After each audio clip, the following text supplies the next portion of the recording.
আসসালামু আলাইকুম ওয়া রাহমাতুল্লাহ। সুপ্রিয় শিক্ষার্থী এবং যারা শুনছেন সকলকে শুভেচ্ছা জানিয়ে আজকে আমাদের অনলাইন ক্লাস শুরু করতে যাচ্ছি। আজকেও আমাদের অর্থনীতি প্রথম পত্রের তৃতীয় অধ্যায়ে আমরা আলোচনা করতে যাচ্ছি cost of production. Cost of production অর্থাৎ উৎপাদন ব্যয়। উৎপাদন ব্যয় সম্পর্কে প্রথমত আমরা বিস্তারিত আলোচনা করার চেষ্টা করব এবং ক্লাসের শেষ পর্যায়ে আমি আলোচনা করব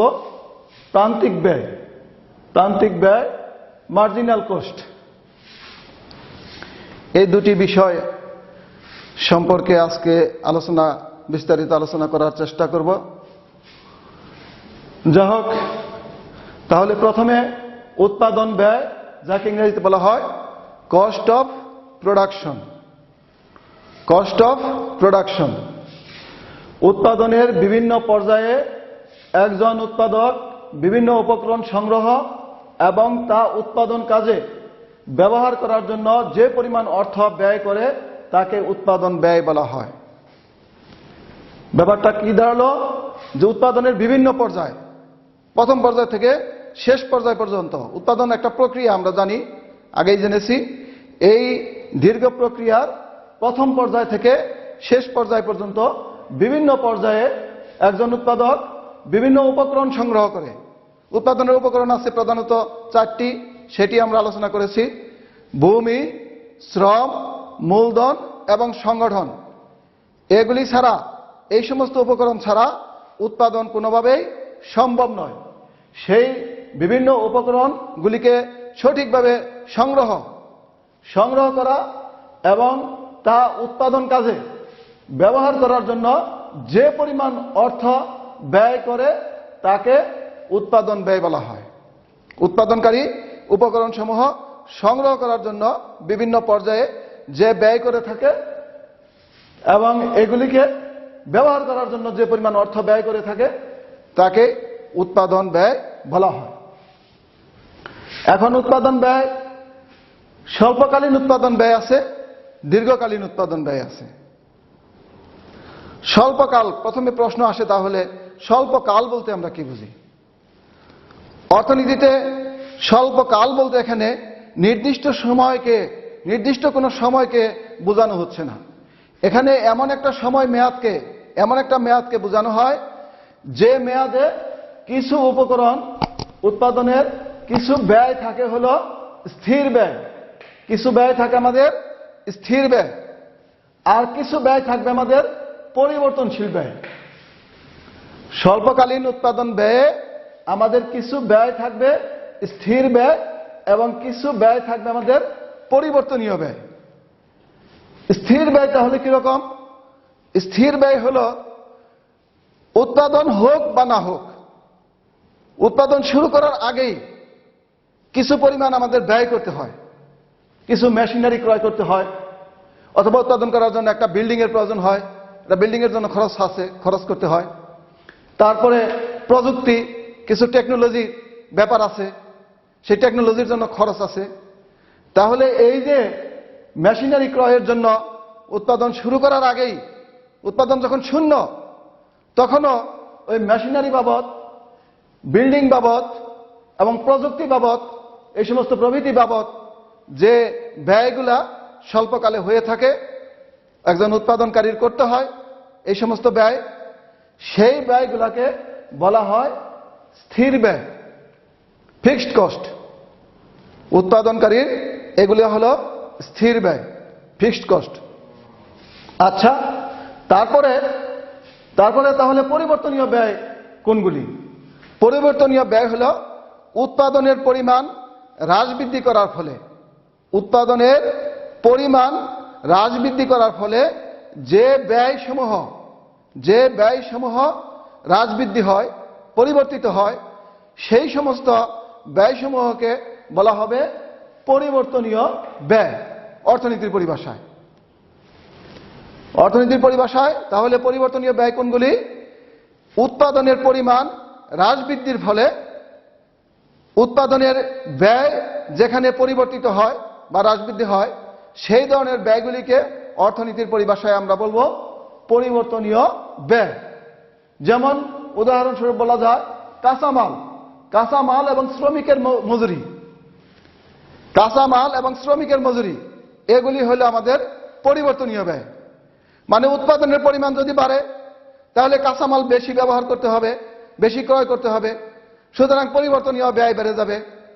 অনুরূপভাবে যদি উৎপাদনের পরিমাণ বাড়ে তাহলে শ্রমিক বেশি নিয়োগ দিতে হবে, শ্রমিকের মজুরিও তাহলে বেশি হবে।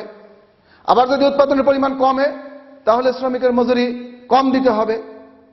এইভাবে এই যে কাঁচামালের জন্য যে ব্যয় বা শ্রমিকের মজুরি, যে সমস্ত ব্যয়সমূহ উৎপাদনের পরিবর্তনে পরিবর্তিত হয় এই ধরনের ব্যয়সমূহকে বলা হয় অর্থনীতির ভাষায় পরিবর্তনীয় ব্যয়।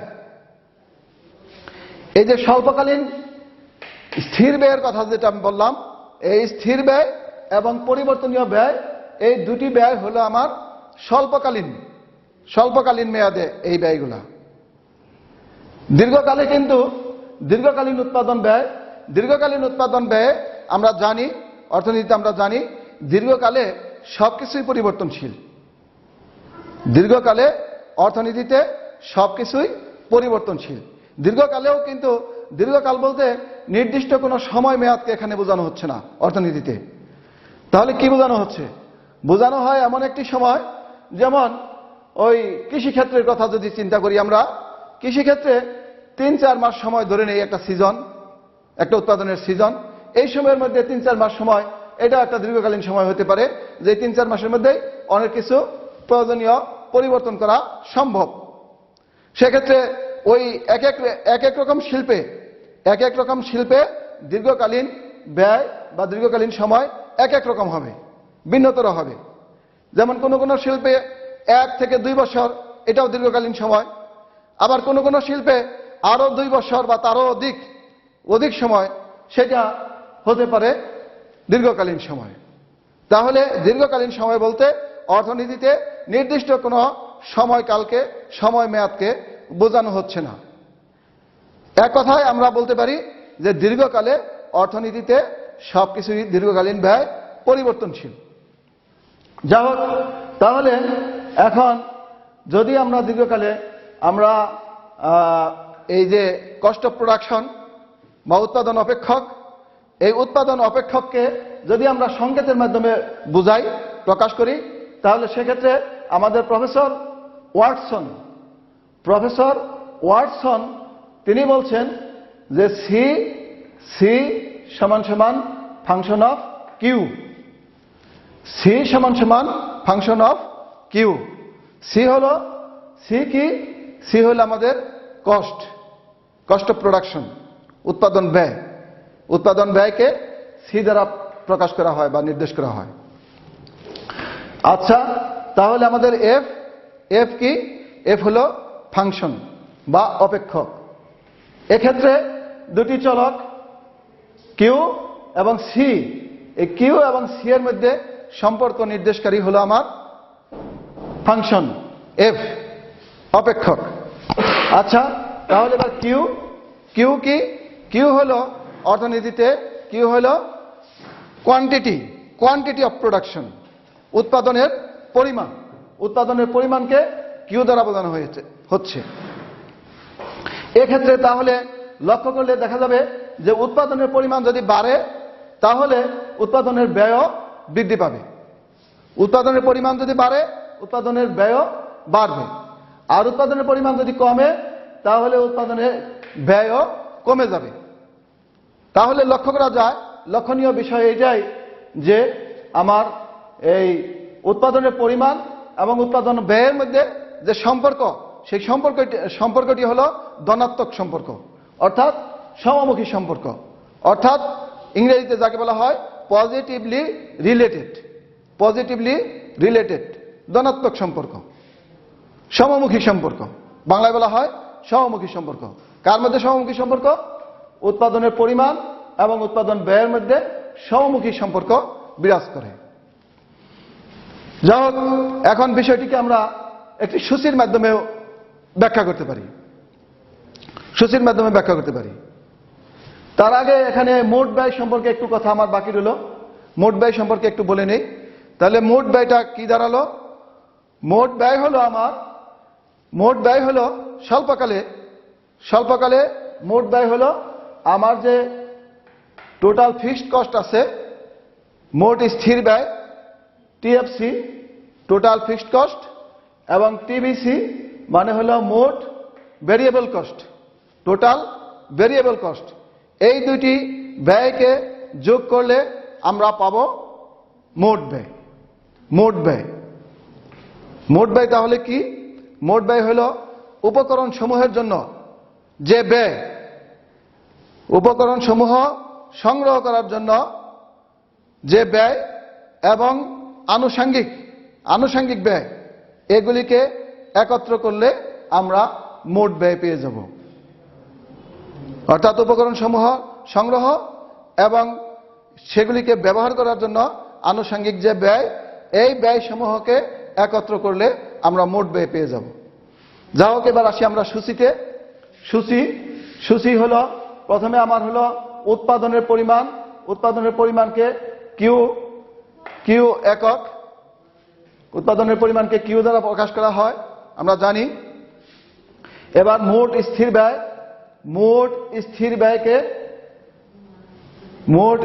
ব্যয়কে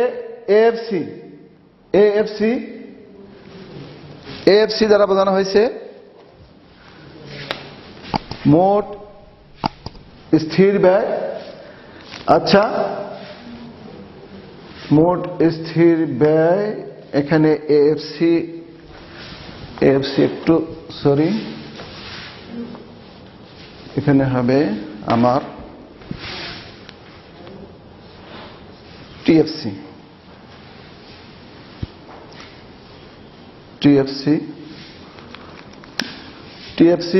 total fixed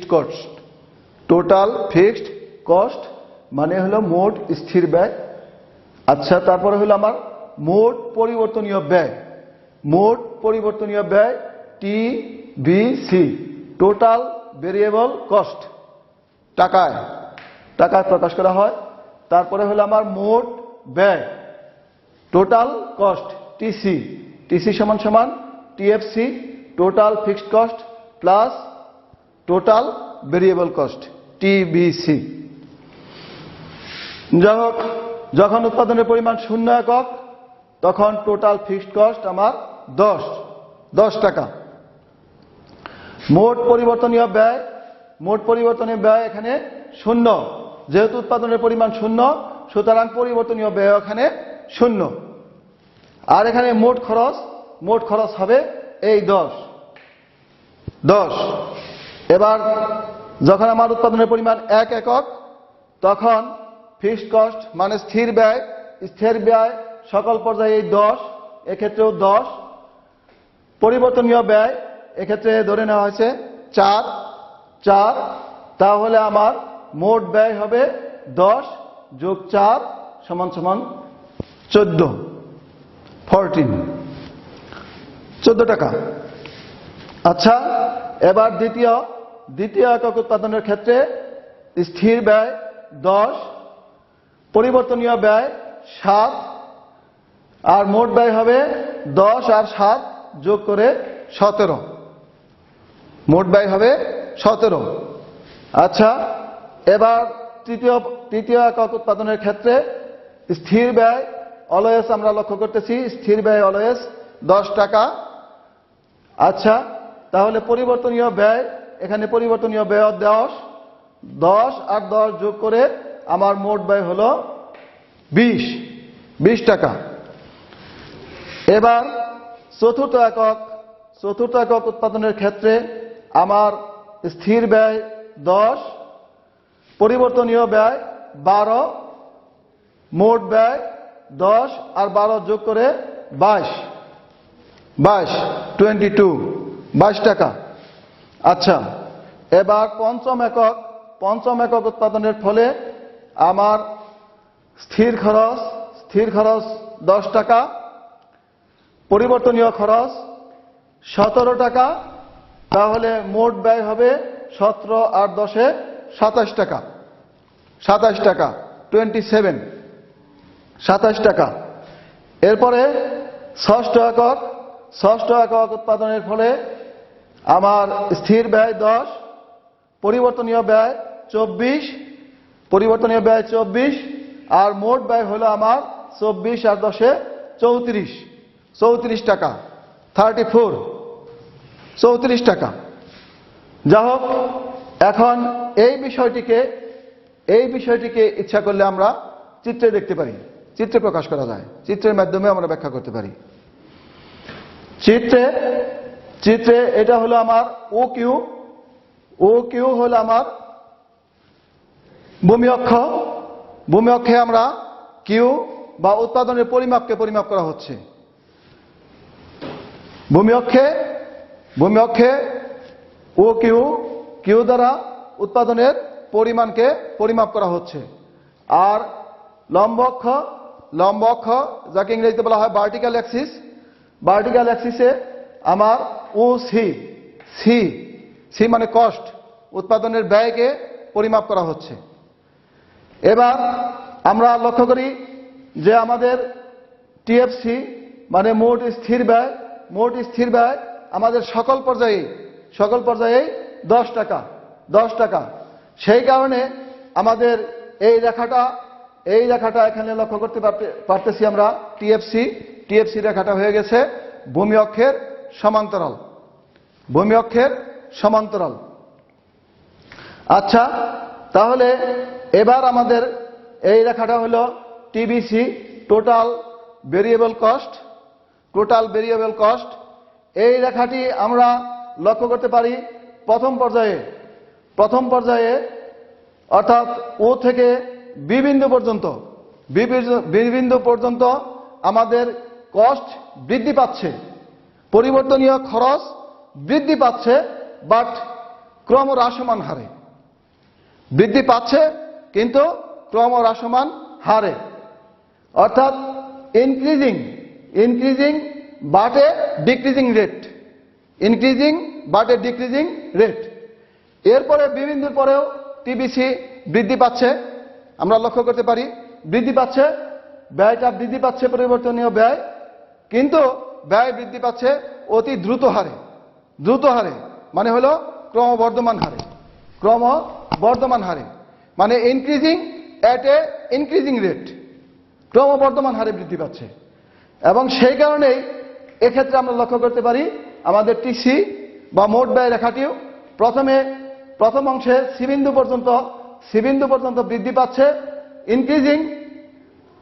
increasing but A decreasing rate, মানে একটি ক্রমহ্রাসমান হারে বৃদ্ধি পাচ্ছে।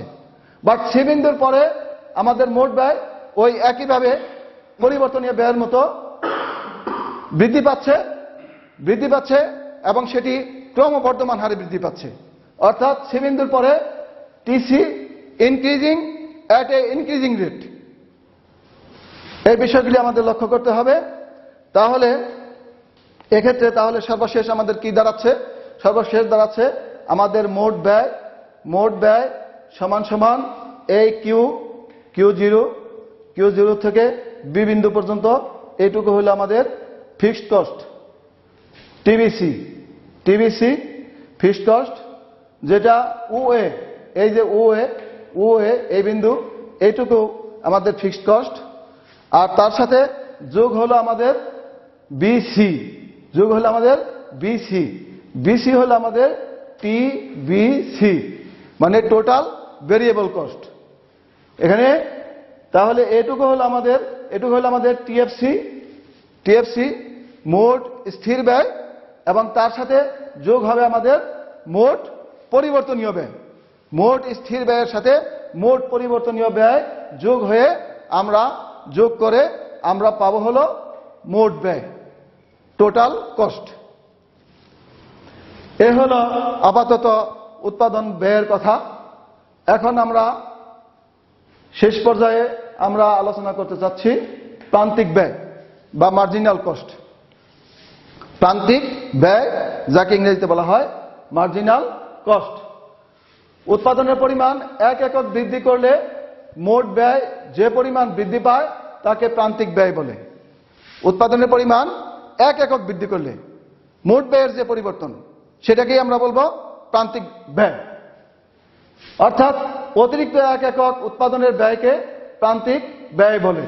যেমন উদাহরণস্বরূপ আমরা বলতে পারি 10টি শার্ট, 10টি শার্টের জন্য যদি আমার উৎপাদন ব্যয় হয় 500 টাকা এবং 11টি শার্ট উৎপাদনের জন্য যদি আমার তাহলে উৎপাদন ব্যয় হয় 580 টাকা, তাহলে এক্ষেত্রে আমাদের লক্ষণীয় যে অতিরিক্ত যে 11তম একক 11তম শার্ট, সেই একটি শার্ট উৎপাদন করার জন্য আমাদের ব্যয় হলো 80 টাকা। আমাদের ব্যয় হলো 80 টাকা। এখানে অতিরিক্ত একটি শার্ট উৎপাদন করতে অতিরিক্ত ব্যয় হলো আমার 80 টাকা। এই 80 টাকাই হলো আমার প্রান্তিক ব্যয়। 80 টাকাই হলো আমার প্রান্তিক ব্যয়, যাকে ইংরেজিতে বলা হয় মার্জিনাল কস্ট। আচ্ছা, আমরা সংকেতের মাধ্যমে আমরা এইভাবে লিখতে পারি এমসি। এমসি সমান সমান হলো del TC divided by del Q. Del TC মানে হলো পরিবর্তন, ডেল দ্বারা পরিবর্তনকে বোঝানো হয়। কার পরিবর্তন? টিসি এর পরিবর্তন। টিসি মানে হলো টোটাল কস্ট বা মোট ব্যয়ের পরিবর্তনকে বোঝানো হয়। আর মোট ব্যয়ের পরিবর্তনকে নিচে হলো আমার এটা হলো ডেল পরিবর্তন। কার পরিবর্তন? কিউ হলো কোয়ান্টিটি বা উৎপাদনের পরিমাণের পরিবর্তন। উৎপাদনের পরিমাণের পরিবর্তন দ্বারা যদি আমরা মোট ব্যয়কে ভাগ করি তাহলে আমরা যে রেজাল্ট পাবো সেই রেজাল্টই হলো আমাদের প্রান্তিক ব্যয় এমসি। প্রান্তিক ব্যয় এমসি।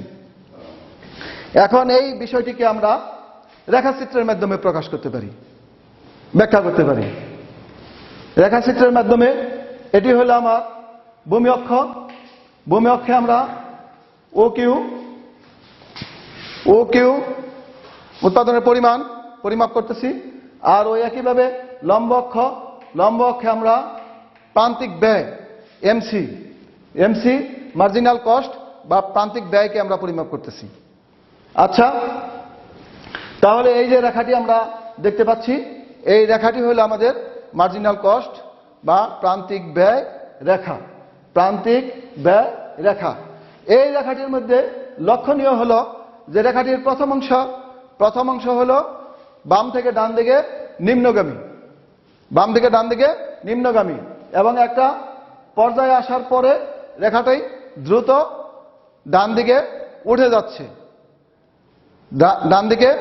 যাচ্ছে। তাহলে আপার শেপ পরবর্তী পর্যায়ে। প্রথম পর্যায়ে হলো ডাউনওয়ার্ড মানে হলো নিম্নগামী মানে হলো উৎপাদনের প্রথম পর্যায়ে প্রান্তিক ব্যয় আস্তে আস্তে কমতে থাকে। উৎপাদনের প্রাথমিক পর্যায়ে প্রান্তিক ব্যয় আস্তে আস্তে কমতে থাকে, ক্রমহ্রাসমান। এই কারণে প্রথম পর্যায়ে প্রান্তিক ব্যয় রেখাটি বাম থেকে ডান দিকে নিম্নগামী এবং পরবর্তীতে একটি পর্যায়ে যাওয়ার পরে প্রান্তিক ব্যয় দ্রুত হারে বেড়ে যায় একটা নির্দিষ্ট পর্যায়ের পরে। সেই কারণে প্রান্তিক ব্যয় রেখাটি সেক্ষেত্রে হয় বাম থেকে ডান দিকে ঊর্ধ্বগামী। তাহলে এই হলো আমাদের প্রান্তিক ব্যয় রেখা। আমাদের মনে রাখতে হবে। তাহলে প্রান্তিক ব্যয় কি আমরা জানতে পারলাম যে অতিরিক্ত 1 এককের জন্য মানে এডিশনাল ইউনিটের জন্য অতিরিক্ত 1 এককের জন্য আমাদের যে উৎপাদন ব্যয় সেই ব্যয়টাই হলো আমাদের মার্জিনাল কস্ট বা প্রান্তিক ব্যয়। আজকের মতো এখানেই আমরা শেষ করতে যাচ্ছি। আমাদের অধ্যক্ষ মহোদয় জনাব প্রফেসর ডক্টর সদরুদ্দিন আহমেদ স্যারকে এবং সেই সাথে আমাদের কারিগরি সহযোগিতার জন্য আমাদের রাষ্ট্রবিজ্ঞানের প্রভাষক জনাব আলী মাহমুদ স্যারকে এবং সবাইকে ধন্যবাদ জানিয়ে আমি আমার সংক্ষিপ্ত ক্লাস এখানেই শেষ করছি। ধন্যবাদ সবাইকে। আসসালামু আলাইকুম ওয়া রাহমাতুল্লাহ।